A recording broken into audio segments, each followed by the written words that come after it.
time it is.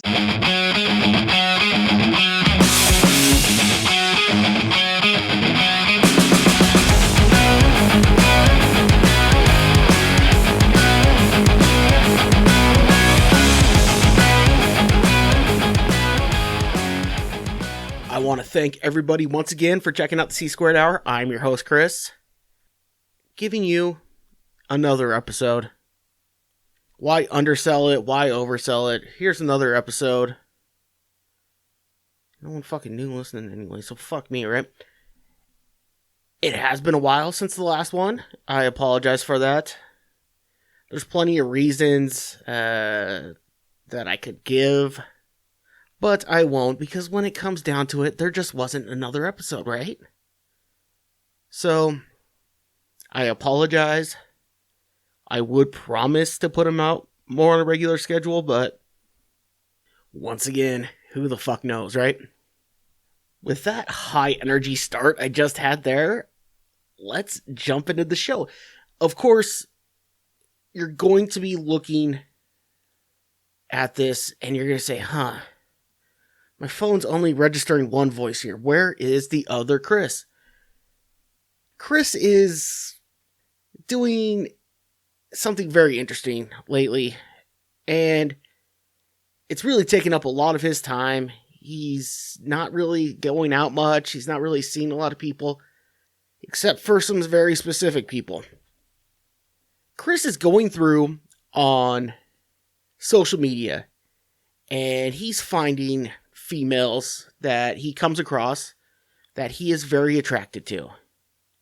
And some of those females just happen to be married currently, or with a long-term relationship. He's not really worried about the ones with the short-term relationship. For what he's doing, it doesn't really matter. So, long-term relationships or marriage.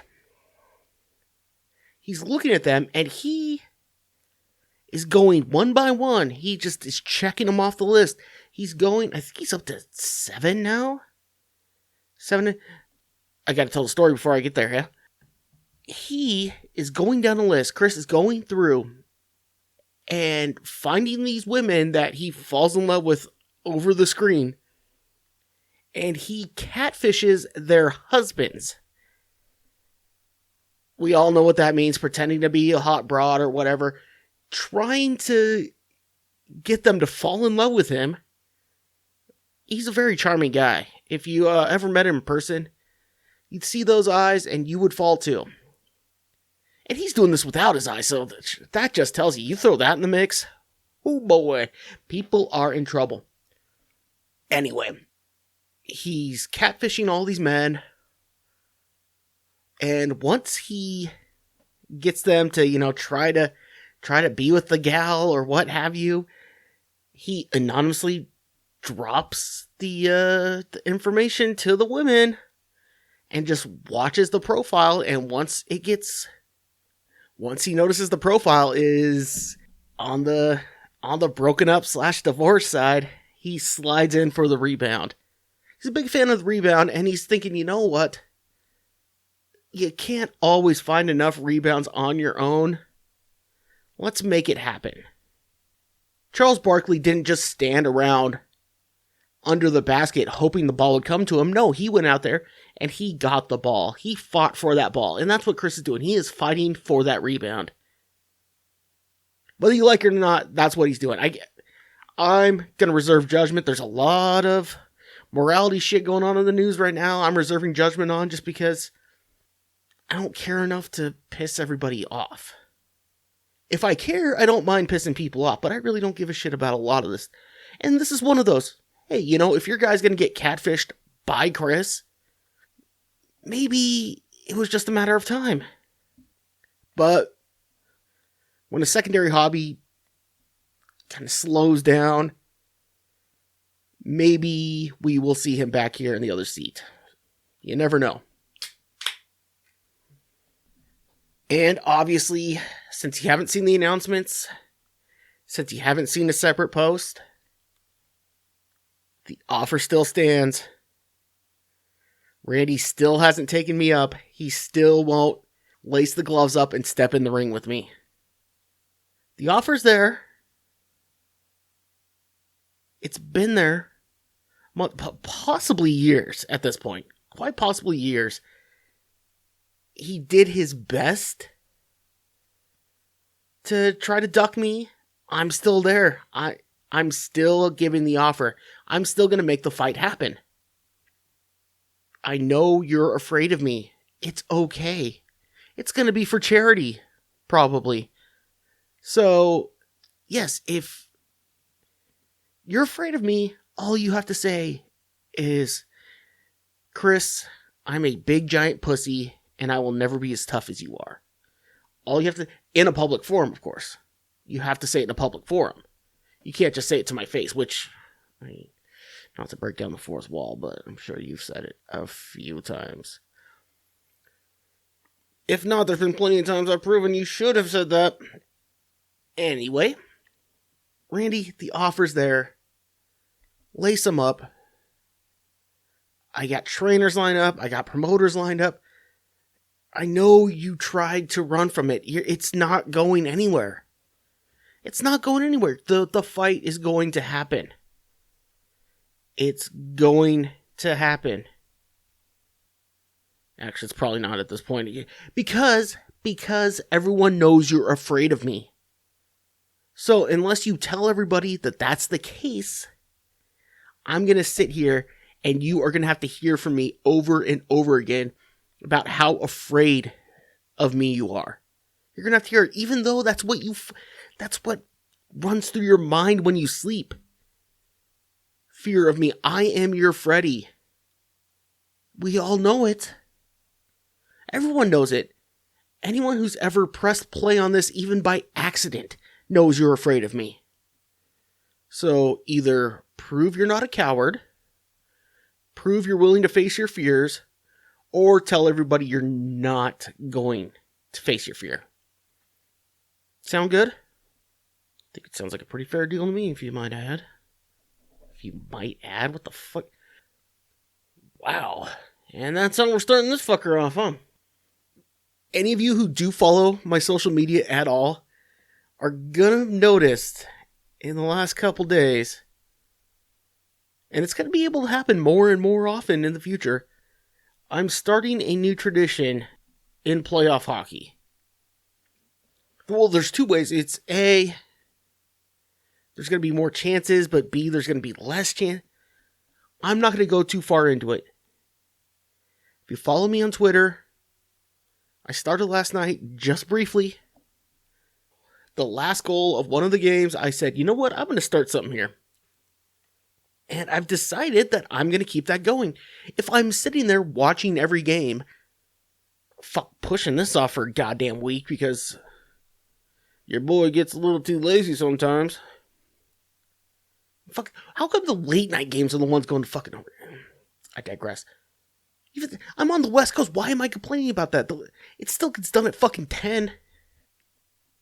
Oh, darn. You have to drink a beer at 11 instead of 10 o'clock.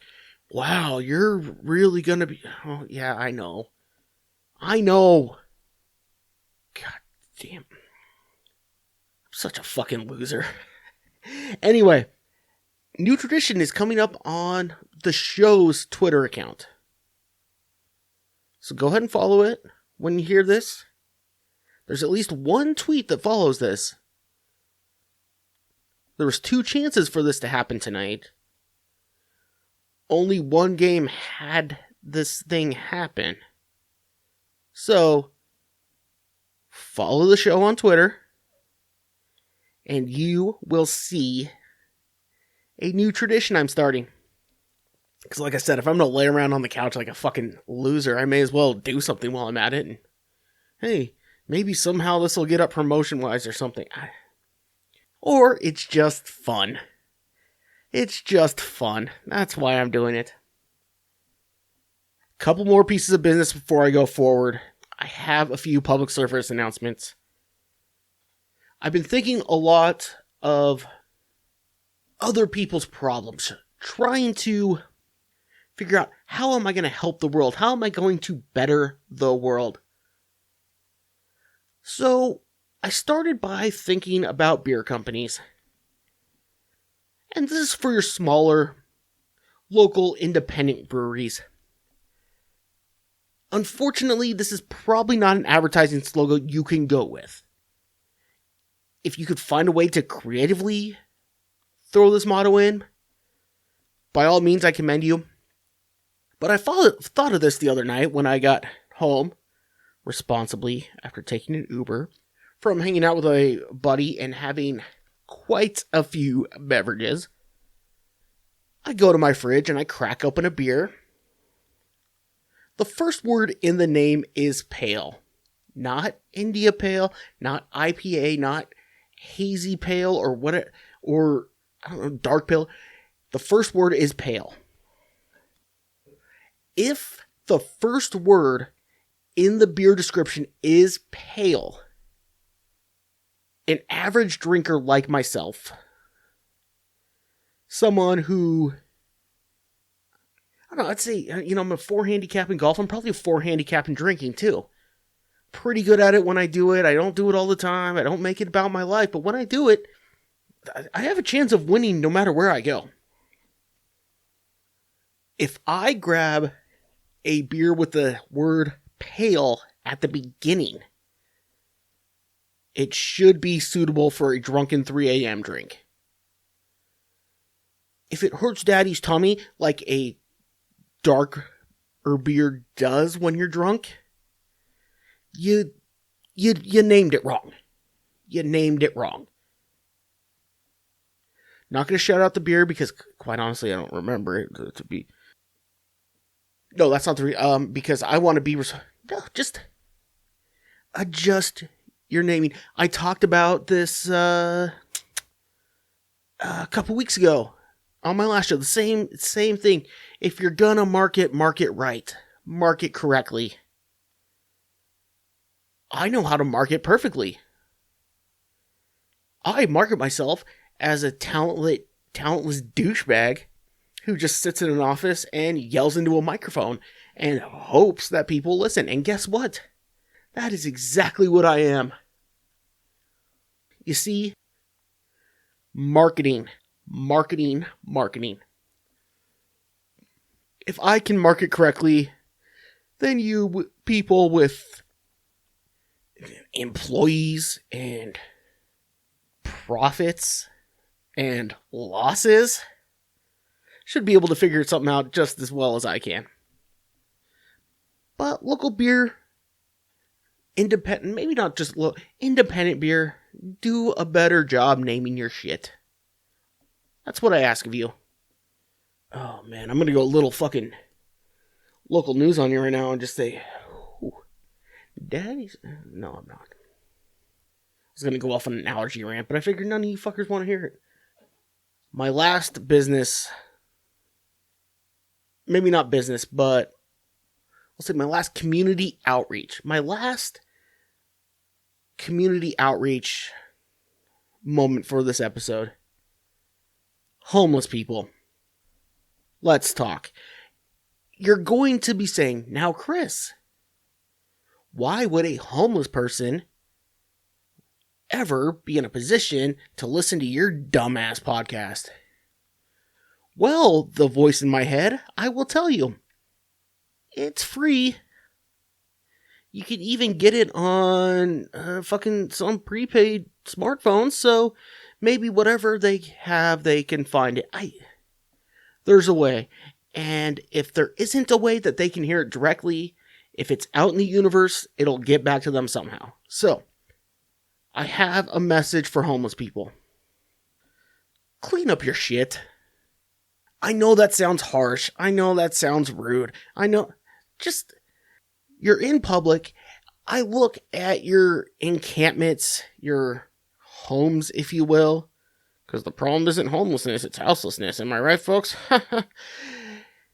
I look at your encampments and where you decide to reside, and I see just litter.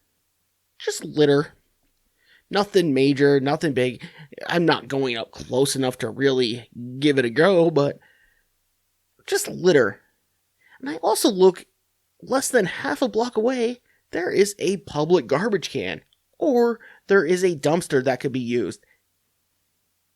just walk it over there.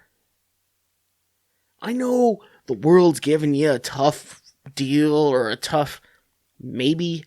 I don't know if that's why you don't do it. I don't know if you're just lazy. Let's avoid the main talk. I'm just talking. I don't know why you wouldn't do it. But if you want people to be less annoyed with your presence, less anti-you, that's the first way. If someone goes by, oh, look at that filthy... No, that isn't a filthy homeless person. No, they're homeless. They're living there. They're scaring my children. But you know what? That corner of the parking lot is pristine.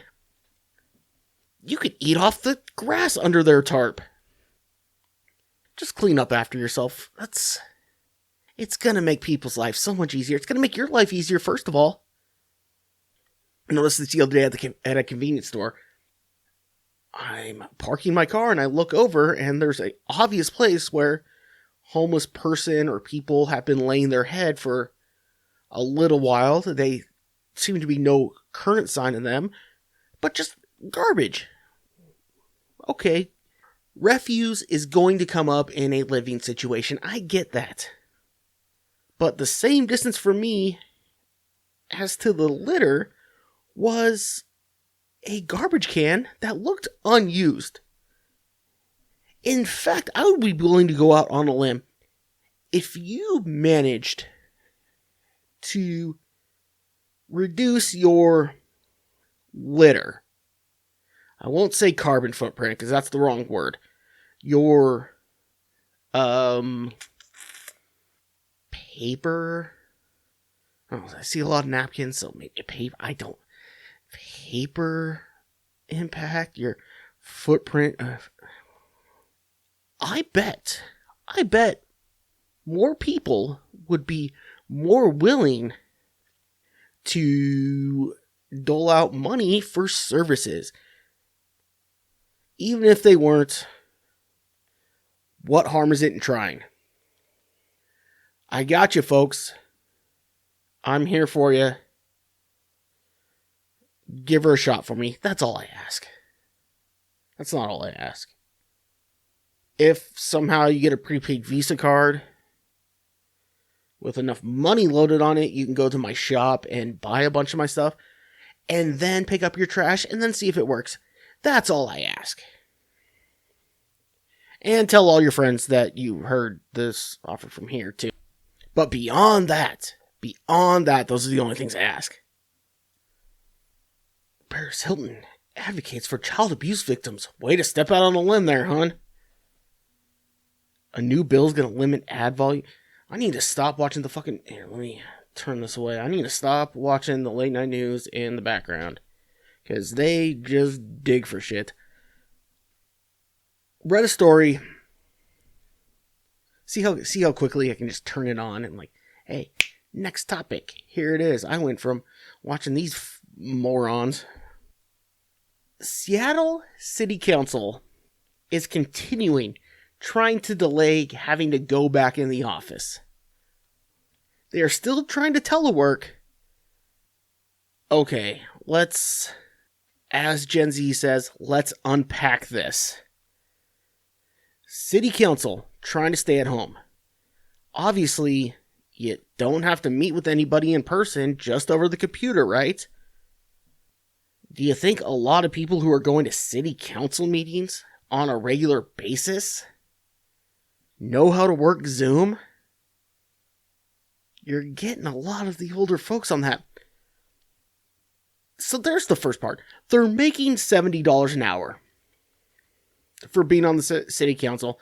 I don't know when it starts or where it doesn't, but before I jump down their throat for wanting to make $70 an hour by sitting on their house, pretending to do their job or doing their job as well as they did in the office, can't give them too much shit because I'm sitting here doing the exact same. I'm trying to make $150,000 a year, just sitting in a room yelling at a computer screen.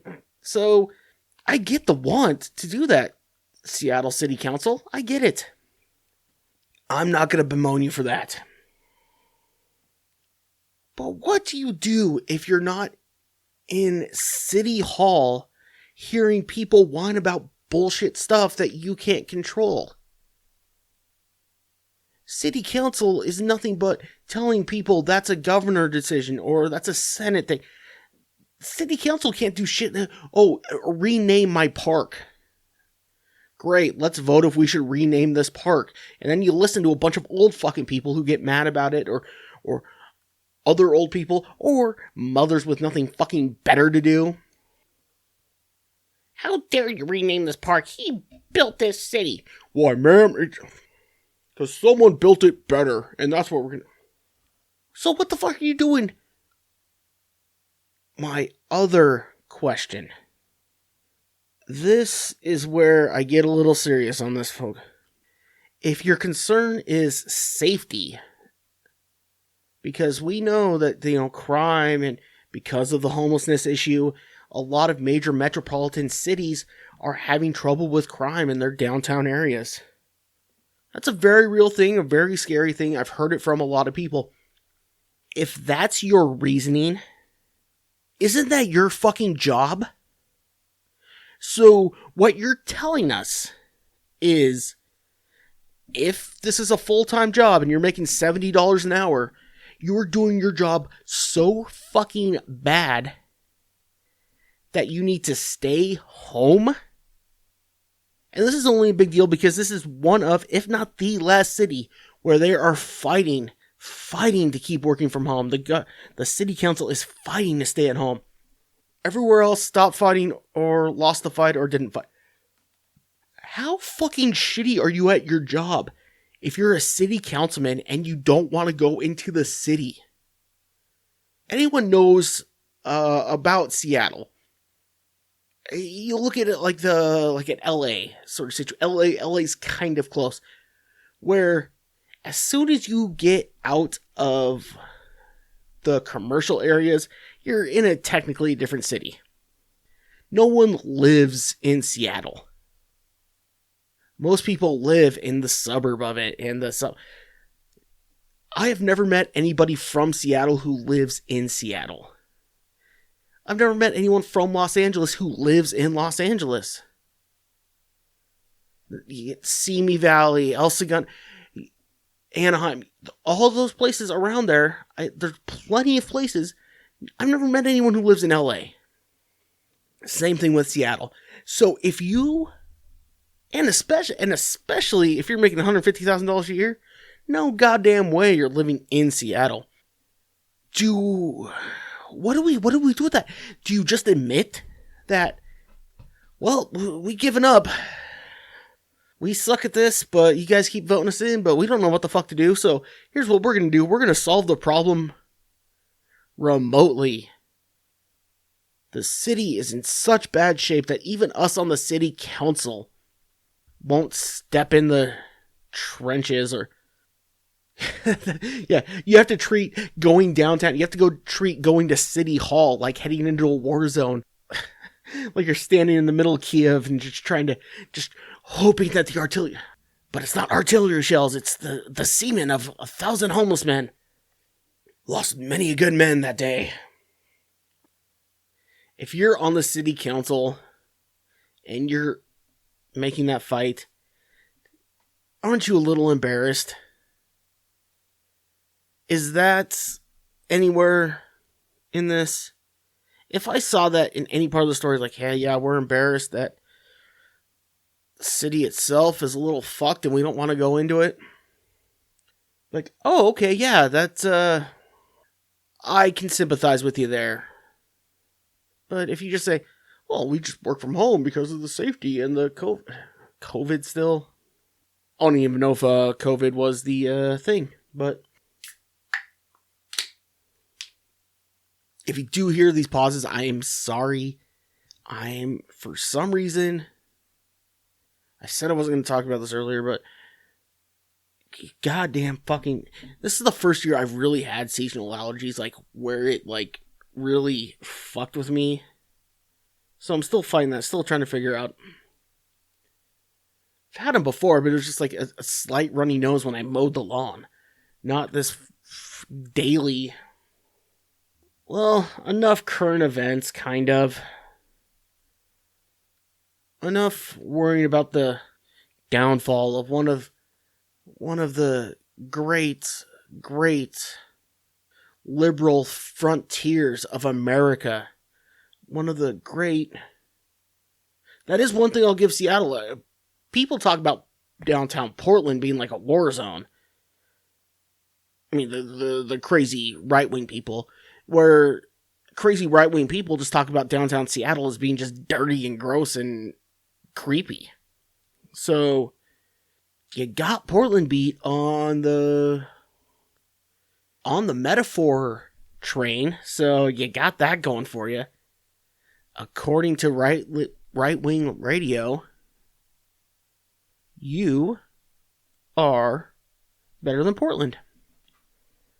NHL playoffs started, and we are pretty deep into the first round. Only one team has advanced as of recording this, so I'm not going to go out on too much. I'm not going too far out of line by announcing my prediction here, even though betting has been a bit for me lately.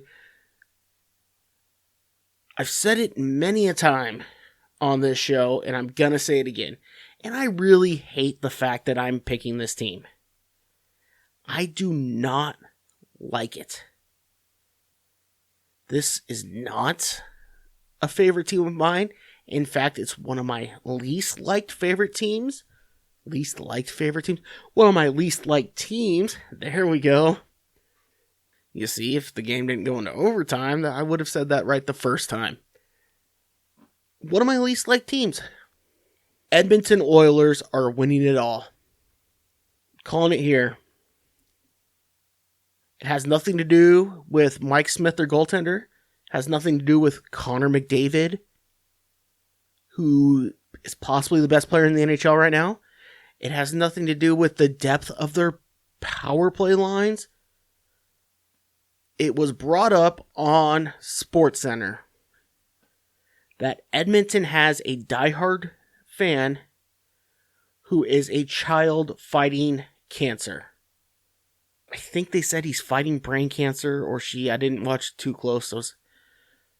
But they brought that up on SportsCenter. Terrible thing, and I'm glad that, Edmonton's kind of rallied around.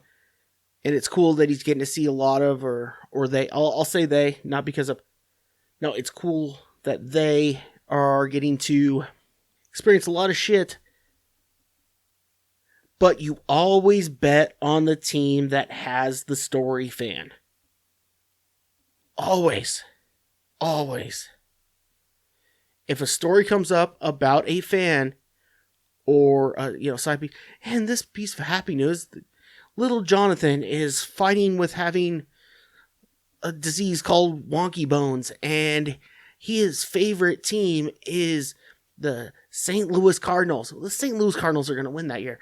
It happened with Gary Woodland, the golfer. It happened with the St. Louis Blues, the Stanley Cup a few years ago. So if you have a story-worthy fan, if you have Sister Jean, another one, if you have a story-worthy fan, if you have a fan worth watching on Good Morning America or watching on the Today Show, you're gonna win the fucking...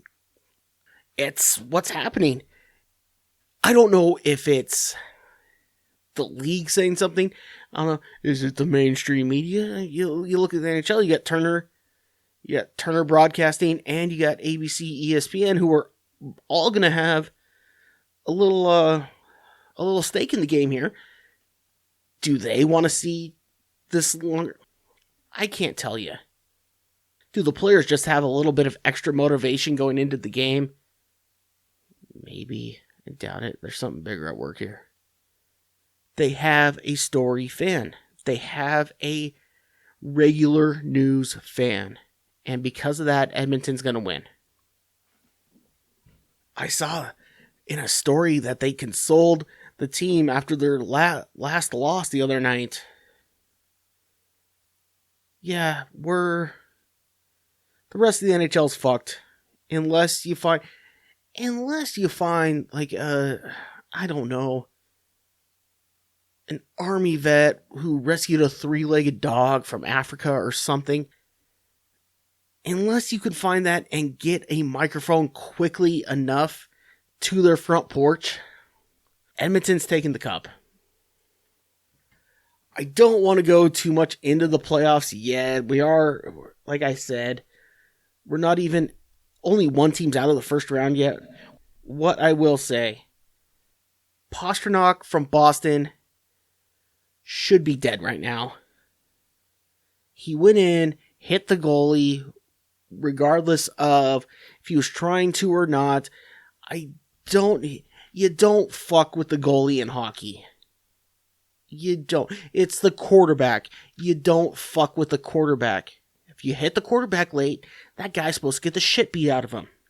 No one even took a breath on this guy after it happened.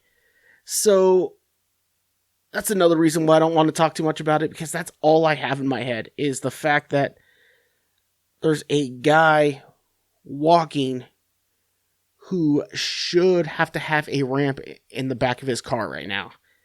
And he doesn't. So what the fuck am I going to do? I'll get over it soon enough, and something else will annoy me, but it'll be deep enough into the playoffs where I can actually talk about the playoffs. That's all I got right now. Edmonton's winning the cup, unfortunately, and David Pastrnak should not be around. Like he should be unable to play it for the rest of the series, but not like a career-ending thing. I don't want to. I don't want you to think that I'm going overboard here. I'm not a monster. And I'll also be, because right now, NHL playoffs is what we got. You got regular season baseball, and you got the NHL playoffs. Well, I guess the NBA playoffs are going. But now that there's no chance, now that Minnesota's out, and there's no chance of crazy protesters running on trying to glue themselves to the floor, I don't think there's a reason to watch the NBA playoffs anymore, is there? And am I going to be the first one to say it? PETA protester against the Minnesota owner. Not half bad, right? Right? You hear PETA protester. Well, there's the one who tried to chain herself to the hoop. That was what you would expect. But the main one, the one that got all the news, not too bad. I would love to hear her opinions over a nice steak dip. Oh Christ, I haven't done a show since the Kentucky Derby either. Look at that. That was an accidental segue, huh? PETA to the Kentucky Derby. Accidental segue. I'm not going to go too much into it. It just proved that you're an idiot if you try to make money on the Kentucky Derby.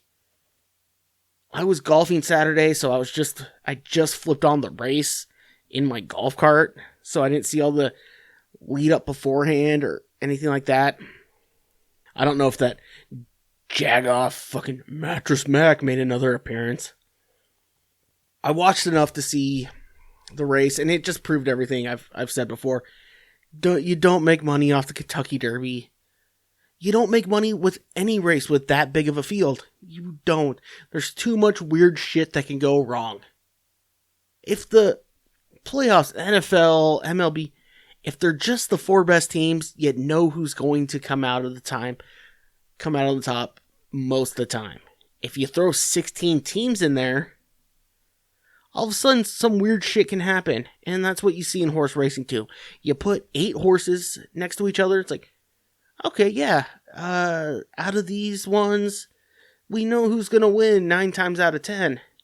But you put 20 fucking horses in a race, oh wow, now weird shit can happen. And that's what happens. So if you don't learn anything from me at all, which is probably a smart move, just learn this one thing. Don't bet big field races. Please stick to the smaller fields that you're used to. That sounded a lot cooler when I thought of it right now. I don't know. Did you all just hear me perk up? I saw what's next on my prep sheet list. Did you hear me perk up? Nice going, USFL. You fucking idiots.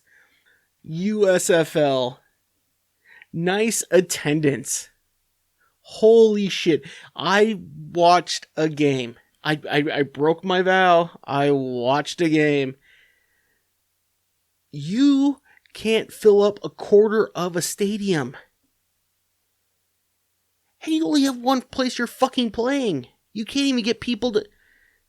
You're not even getting people at separate stadiums at separate times. And you can't fill a fucking quarter of it?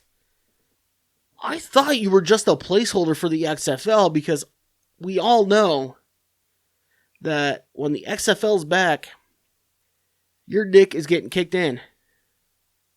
Oh, good. COVID's winding down, so they want you to know about a new hepatitis risk for children.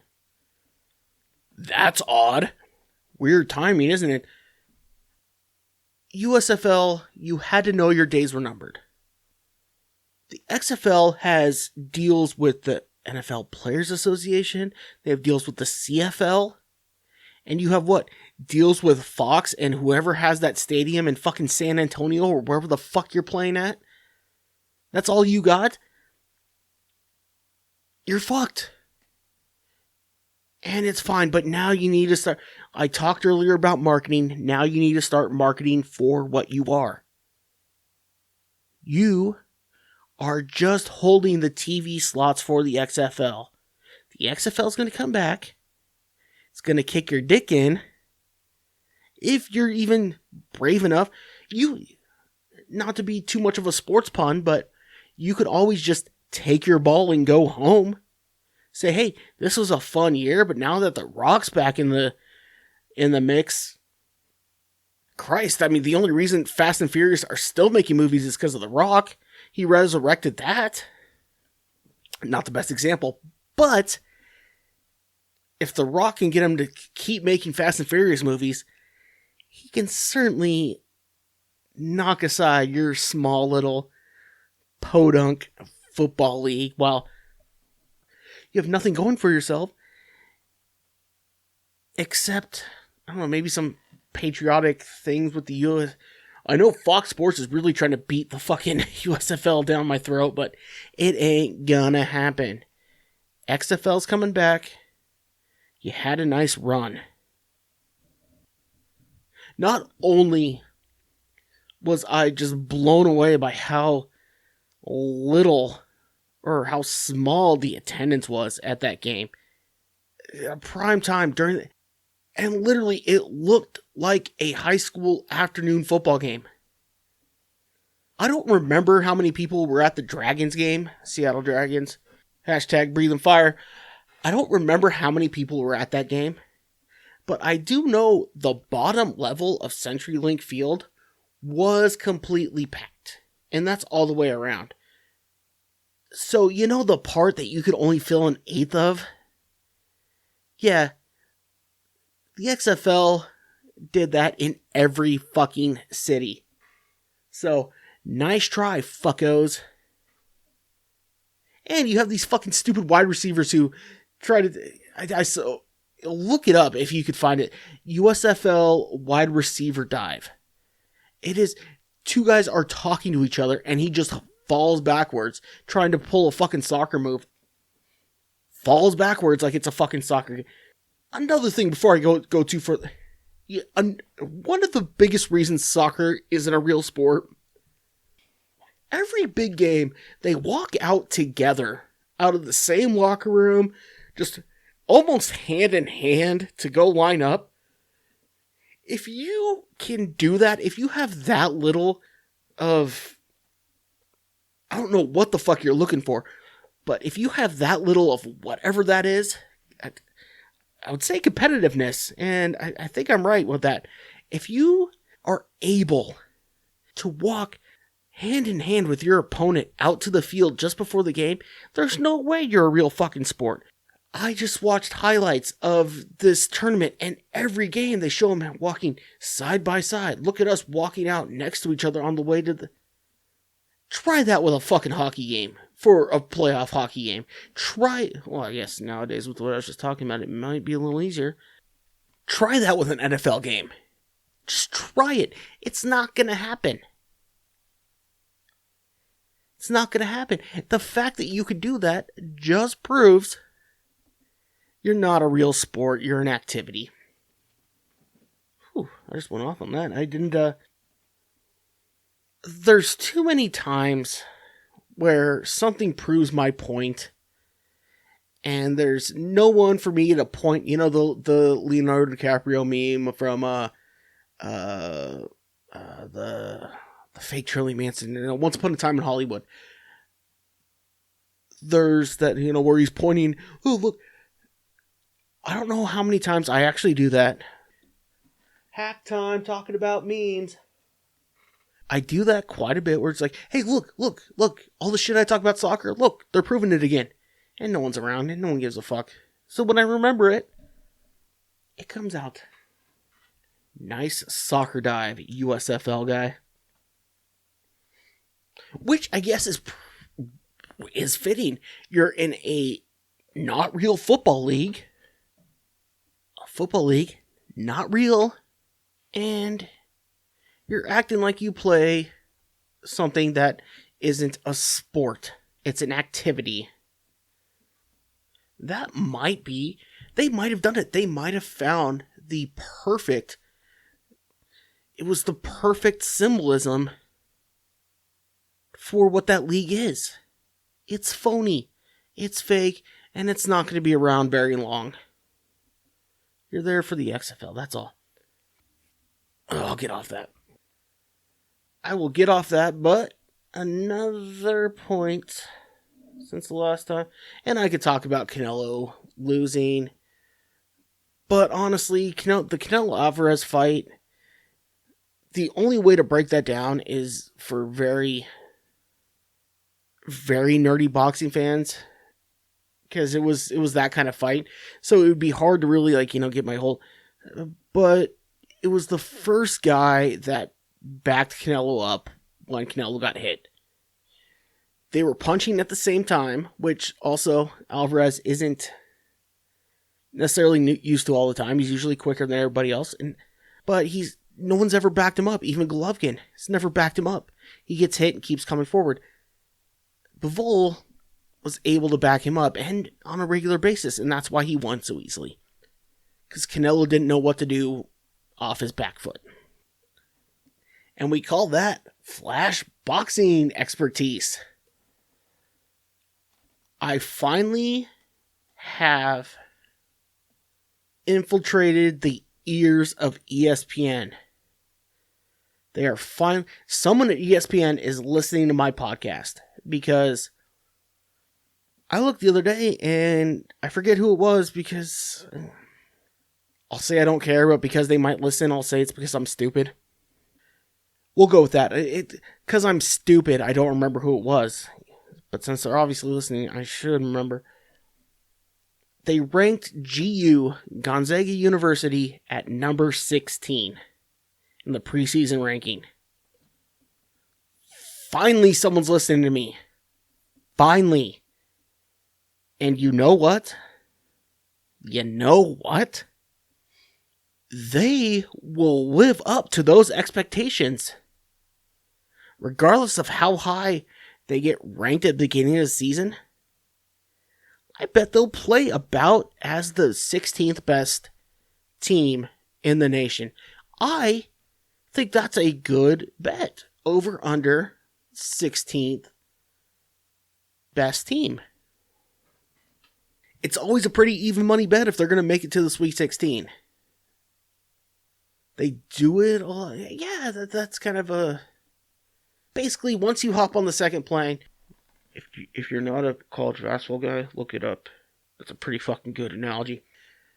As soon as they hop on the second plane, it's over for them. You know that the slipper's about to fall off. Another good analogy. It's like they're still trying to go out wearing glass slippers, even though they already are in the palace. They're the fat sister trying to squeeze the fat foot into the slipper.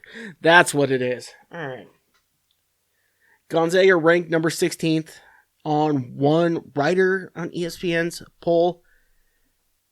That man is more correct than any of you moronic cucks who think for any reason that a team that plays nothing but half scrubs all year is going to be worth a shit when they really need to be. My episode is not going to end as fiery and as angry as it first was going to once I first wrote out my show notes. I flipped on FS2, Fox Sports 2. I don't know if it's Fox Sports Channel 2. There's FS1, there's FS2. It's there. It's Fox Sports' ESPN. They had Omega Ball on TV. What's Omega Ball, you might ask? Well, folks, I didn't know either. So I watched it for a little bit, and what it turned out to be was, in essence, soccer with 3 goals instead of 2. That's Omega Ball. Now, if they're showing some sort of intercollegiate thing at 11 a.m. on a Wednesday, you could understand it. It's like, oh, well, the school next door to us is having intramural Omega Ball. We could just put a camera up on the side of our building and pretend to commentate. I would get that. This was a replay at 11 p.m. on a Thursday, where if you know anything about schedules and time zones, there were perfectly good Aussie rules football games live at that same time. And we already know soccer's a joke, and you're going to make us watch a joke of a joke sport. It's like foot golf. It's like you have frisbee golf, who is the joke of real golf, and then you do foot golf, which is a joke of frisbee. That's what you were doing to us. As I'm watching my phone for the Aussie rules updates, I have to look at fucking Omega Ball on my TV. But before I got too upset, before I got too wound up, before Fox Sports US and the AFL came up with an agreement, so it's back on TV, I get my Aussie rules. Well, it was always on Fox Soccer Plus, but why am I going to pay for a service that is designed for soccer?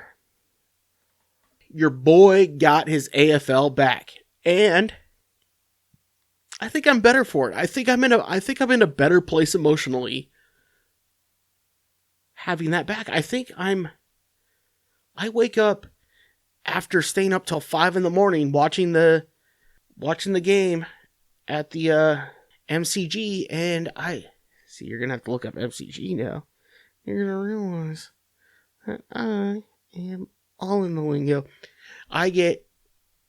Even if I wake up at 5 a.m. watching the game, even if it comes down, to the final turn, I'm better for it, I think. To end the show, however, I'm going to go against one of my main things in life. Beggars can't be choosers, and guess what? I'm about to try to be a chooser. I got my AFL. Now, if you could work out a deal, Fox Sports, where you just stream straight from the Australian feed. You're already using the commentators. You're already using the halftime show. You're already. Can I watch Australian commercials at 2 a.m? How else am I going to learn that Burger King isn't Burger King? It's Hungry Jack's in Australia. How am I going to learn about the crazy ass weird shows they have in Australia? how am I going to learn about the shows that they just changed America to Australia? Australia's Got Talent. How am I going to learn about all that? How do I expand my culture further without those? And I just realized what I did by admitting that I've seen those commercials. I just admitted that I have illegally streamed a few Aussie Rules football games in my day. So because of that, because I admitted to something highly illegal, which I'm no longer doing anymore because Fox Sports got off their fucking ass and did the right fucking thing. Yeah, I'll just leave it at that. Because I just admitted I'm a criminal. I'll pay the 46 cents or whatever it costs. I don't know if that's what it costs, but... Okay. I think this is one of the few times I've actually ended on a happy note. I got my AFL back. Most is right in my world. More than usual, at least. So, again, since it's a happy note, let's go ahead and wrap it up there. I want to thank everybody who listens, everyone who supports, everyone who shares this around, everybody, the few of you who have bought merchandise. I appreciate that. The links on all the social media. Follow social media because I got a new tradition coming up. Every NHL playoff, it's going to happen. Follow on Twitter, follow wherever you do it. Like, subscribe, share, do all that shit that everyone else tells you to do that I don't. Because I'm bad at marketing. We talked about this. So, now that that's all done, I guess I will see you guys all next time.